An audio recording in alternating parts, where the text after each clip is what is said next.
Lysander, Entry 21. Why Realm Edge had brought me here I am still unsure, but the deeper I tread into this forest, the more morbid and less colorful the world around me seemed to turn. I've stopped here to rest because it feels like I've been walking for days. Perhaps I'm just not used to walking normally anymore now that I have Realm Edge.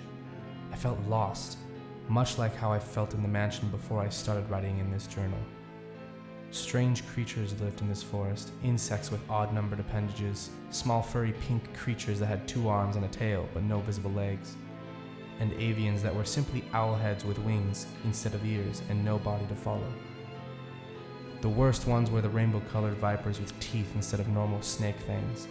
Like the phase beasts, they could create portals to jump at their prey. I had witnessed one of these ether snakes wrestle one of the pink monkey-like creatures, sinking its sharp teeth into it multiple times in quick succession. It was horrifying to watch, but I couldn't look away. I waited for it to finish its meal and leave before I continued walking because I didn't want to be the ether snake's next target. Those winged owl heads had watched the whole ordeal like I did, but they swooped in to finish the carcass that the ether snake left behind, the vultures of this world. Deeper into the forest, the flora here is so strange, unlike anything I've ever seen. Leaves were not green, but rather a deep red or purple. These trees didn't have bark, it looked more like fur. I leaned up against one of them and it felt disgustingly fleshy. I could feel it pulsing as though it were heavily breathing or constantly letting out sighs. That's when I realized that this entire jungle was pulsing in sickening, abnormal rhythms. I've only recently gotten accustomed to it, but at first it was nauseating. But I did not take this break purely out of fatigue. I stopped to write because in front of me is a huge black ziggurat. It seems to be made of some material much like obsidian, which I mainly suspect so due to its sheen. This ziggurat was the only area I've seen since I entered this forest that opened up its morbidly dense canopy.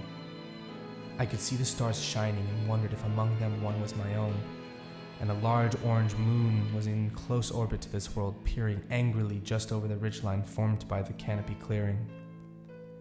I can see what looks like an entryway, an opening deep into the bowels of the black ziggurat. I can sense great evil deep within it. I know that I must dispatch it, whatever it is. I just hope I'll be able to leave this world more gracefully than when I had defeated Balab Ghor in the desolate jade wasteland that once hosted beautiful Zethan culture. I've snacked on some of my provisions and even collected some strange herbs from the local flora. These herbs are large and violet, and they have strange appendages with a small glowing tip coming from the stem as well, much like an anglerfish. I tried eating one of the leaves and they were absolutely delicious, so much so that I finished it.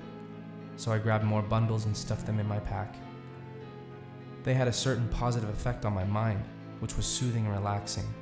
It was like a minty feeling in my mouth, except the feeling resided in my brain. Many of the worries I had about my surroundings and the mansion were slowly being pushed to the back of my mind, no longer cramming the area of my current thoughts. I felt like I could breathe again, and the anxiety was slowly being swept away. I certainly did not forget it, it merely no longer bothered me much anymore. Maybe it'll return, but for now all is well. I've relaxed well enough as one possibly could in an ever-squirming environment like this, with much help from these strange herbs. Why the name Indinth herbs seemed to scream at me I do not know, but I must be off into the dark depths of the obsidian ziggurat where a most heinous evil must be waiting for me.